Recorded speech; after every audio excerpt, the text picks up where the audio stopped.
First off, there's only been 50 years of gold since it got legalized, okay? And you can't really, if you find a couple cycles within a 50-year period, that's all you can find. That ain't enough repetition to say it's a cycle. Now, if you've got 200 years of cycles, and they're all 8 years, 8 years, 8 years, then you start to pay attention. But when you could find two things that agree, don't necessarily assume you got a cycle. And first off, I don't see the 8-year cycle. I see two 50% bear markets in gold since it was legalized, more than two, three. The 1975 through 76, 50% drop. 1980 to 2000, more than 50% drop. 2011 to 2015, a 50% drop. Okay, the years between those aren't 8 years. Yeah. Okay. Yeah. Sometimes it's a couple years, and then et cetera. So I don't buy the cycle argument. Everyone's watching the gold 8-year cycle, but Michael Oliver says that's a myth.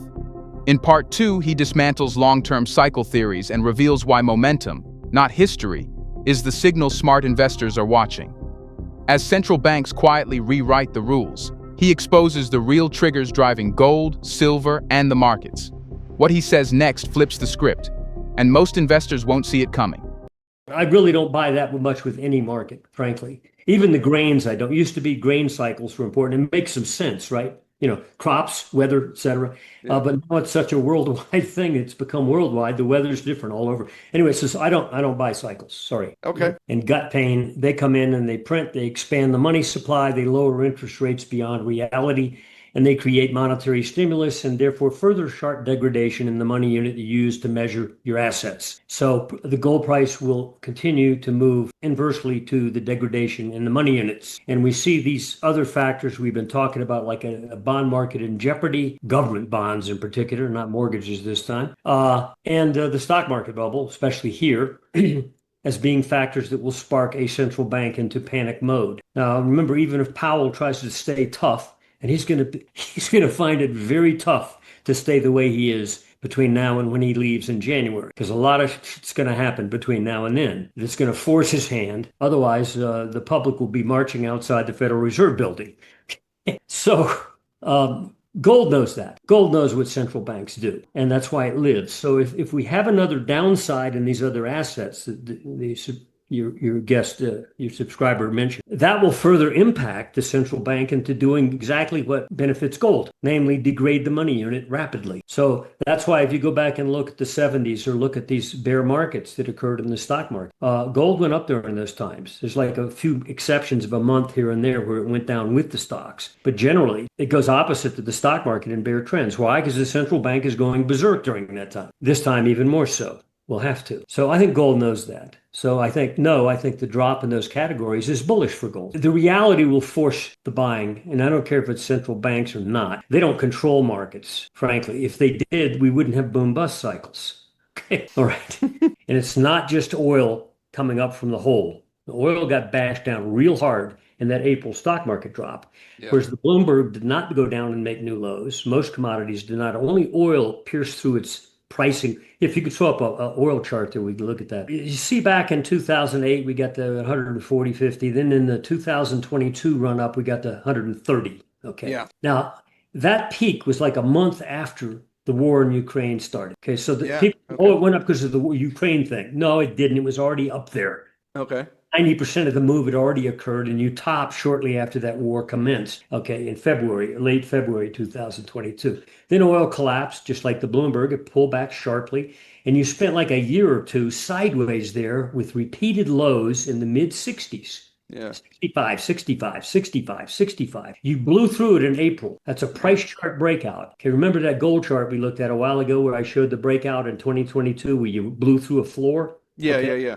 We said that when this oil breaks through that floor, we said this is a bear trap. It's not likely to hold. It's false breakout because momentum wasn't agreeing with it. Yeah. And sure enough, we've aborted back up. Yes, it's news related and so forth. But you close out this month, but I'm particularly looking at next quarter, which is a couple of weeks away. You close out any month next quarter. So in other words, let some of this news dissipate or get foggy. And you close a month out much above 70. We're well above there now. Yeah. You break quarterly momentum out. You can't see it here. The price chart looks like you've got descending highs. And you're approaching that trend line across recent highs. So even price is now approaching a trend line, a downtrend going back to 23. But momentum is already breaking through stuff. It says you're starting a whole new up leg. The Bloomberg Commodity Index in particular we're focused on because it's a broader view of reality than just the oil market. And I think it's about to go up. Now, there you go. In fact, it's at levels you can't close the month out above 106.50 something, because if you do, you're breaking out annual momentum of Bloomberg.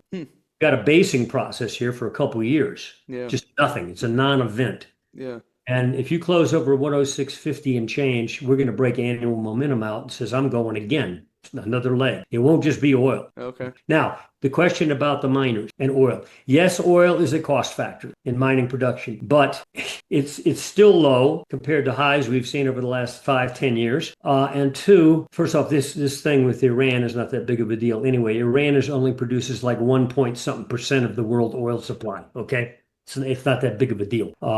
It's not like Russia, or, et cetera, or the U.S. production. So it is a cost factor, no doubt, but also have the miners ever really priced in the per ounce profit they're making on gold? No, they're just waking up to that reality. An investment public, which is getting more shaky about the stock market, and asset managers who've got their heads screwed on right, are looking at places to be within the stock market that are not performing in an uncertain way. And I think gold miners have slapped them in the face recently because gold miners have suddenly grown a backbone, which we expected. Yes, I think miners are a better place to be than gold. I think they could double or triple the performance in gold over the next year or two, which whatever gold does, triple that on a percent basis for miners. Yeah. There's technical reasons for that. And I think silver could outpace them both big time on a percentage basis. In fact, I think this move in silver right now, you paused here at 37, which of course has taken out a bunch of highs.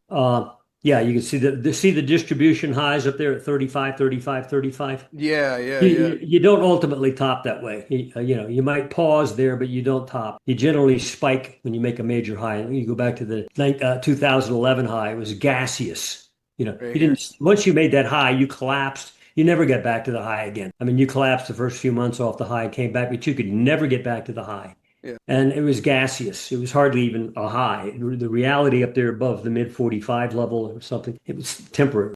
This time we've just come out of congestion. And you'll notice if you draw a line through the lows in 2011 and 12, where silver pulled back to about 25 there, going up, the lows that occurred, right there. Oh, right. These ones right here? Yeah, right there. Okay. Find the low close in there. Go up a little bit further, the low monthly close in that zone. You'll see a bar there. You go up a little bit further, take that line up, your line up, the red line's there, right up a little bit, take it up. Yeah. This one? No, take it down some now. Right about the stop. Yeah. Move your solid line up a bit. Low is 26.10. No, the close. You'll notice the close is 27. Yeah, and if you'll look over to the left, you'll see another close at about 27 something. 27.75. Yeah, I know. Even back and further, there's a bunch of closes there. Now, if you go horizontally, look at the recent action. Look where that line intersects. We stopped basically at that upper 20s repeatedly there in 2021, et cetera. Finally broke through it. So you broke through a price level even that said, hey, man, wake up. You just went through a major pivotal zone. And again, we've not behaving like a blow-off top. We're just emerging from congestion. Yeah. Our assumption is over the next, say, 5 months or so, next 2 quarters, you're going to see silver in the 60s to 70s. Oh, wow. In this surge. Yeah. Now, that's not the top. I'm not arguing that's a top. I'm arguing in this particular surge that is just beginning, I think you could see us well above the old 50 highs, up into the 60, 70 zone before you even pause. Huh. Okay, now, so again, you're kind of thinking we're like here. Right? You're thinking like this part of the pattern is kind of like this. Yeah, and about, if you'll look there at about, half a dozen months, you left the earth. Okay, now then you topped. I don't think that's going to happen this time. Okay. I think you're going to, I've got friends and associates that think, you go to $200, wouldn't shock them. And they're fundamentally astute folks. I won't mention their names. You probably know them. I fully agree. But right now, I'm just looking at this leg that is beginning to unfold. And I think it's going to blow past that silly high at 50 and the other high back in 1980 at 50. Yeah.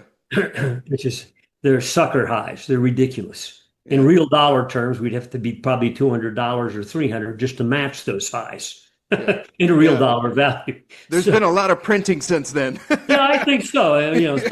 Silver's catching up, and I think it's going to vastly outpace gold. No, I'd have to see. I'd frankly have to see. This is laborious. I don't have the chart here. We measure the XAU index, Philadelphia Gold and Silver Miners Index. It goes back to the 1980s. If you can punch it up in price, that'd be fine. We're looking at a spread of it actually, but that's fine. Just go to the price chart. Okay. XAU index. Okay. About like that. Yeah, well, back even in the 1980s through 2000, through that clump of ink there, a couple decades. Yeah.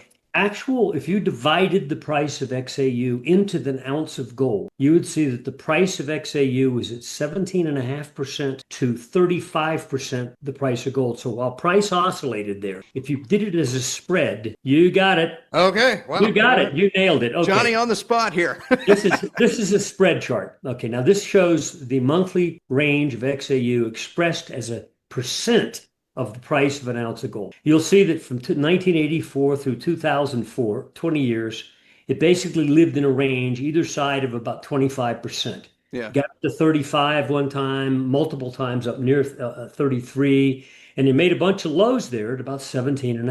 This is 25% right here. This okay, drop down to 17.5. Okay, drop that white line. Drop that white line down there. Yeah, right there. Not the that. Leave it there. There you go. Now that line is the bottom end of a multi-decade range of performance of relative value of the miners to gold. That's the bottom end of what really is 2.5 decades of price act, the spread act. You collapsed in 2008 through 15, and that spread bottom coincident with the actual bear market lows in gold and the miners in late 2015. And since then, the spread is higher than that. Yeah. Now, this is ludicrous because we're only at 6% now, and that low is about 3.5. Yeah.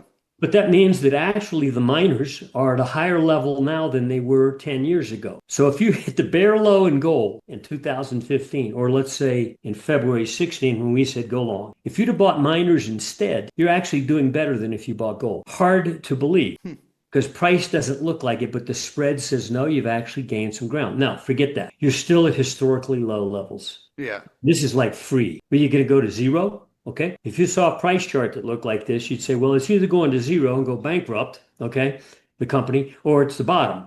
Okay, well, you're not going to take the mining industry bankrupt. Okay. So you look at that base. Now rise up to about 8% there on that lower line. Okay, about 8%. Yeah, right there. Okay. Now you see there was a low and then multiple highs at about 8%. Right now we're about 2% away from the upper end of the base. We're seeing enough technical evidence now in that spread. We got to get it real close to it. Don't do it with your chart. No, I'm talking about we're using weeklies and everything on the spread that show that we're turning up now and likely to assault the top end of that range. We think that's highly likely and probably wouldn't take long. If you ever break the spread out of the top end of that basing action, treat this as a price chart. Where's resistance? 17.5%. Yeah. Okay. The old floor, which was a multiple floor and also the rally highs you saw in 2009, you get up to that 17.5 and failed there. Yeah. Yeah. 2009. Yeah. You failed there. So it's pivotal. It's very, very pivotal. Yeah. Well, we're at 6%. If you go to 17.5, what's that? That's called a triple. That's a 3x. Yeah. Yep. Okay. That means you stand a chance here if you move this thing up a bit and ever take out that 0.8% level, even go back there again. I wouldn't want to see it if I were a bear. You're likely to blow performance out and produce a rally up to there. And you say, oh, so what? Well, that's a triple. That means if you bought a basket of miners, you're going to do 3 times better than if you bought gold. And by the way, this spread does not go up when gold is going down. This spread, when it turns up, means gold's also going up. Cycles can mislead.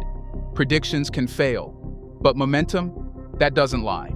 Michael Oliver just gave us a masterclass in reading the real signals, not the noise. As central banks shift and markets tremble, the smart money won't wait for confirmation. It'll move with momentum. If this opened your eyes, hit like, subscribe, and stay locked in, because the next move may already be underway. And with Michael Oliver, the signal is never late.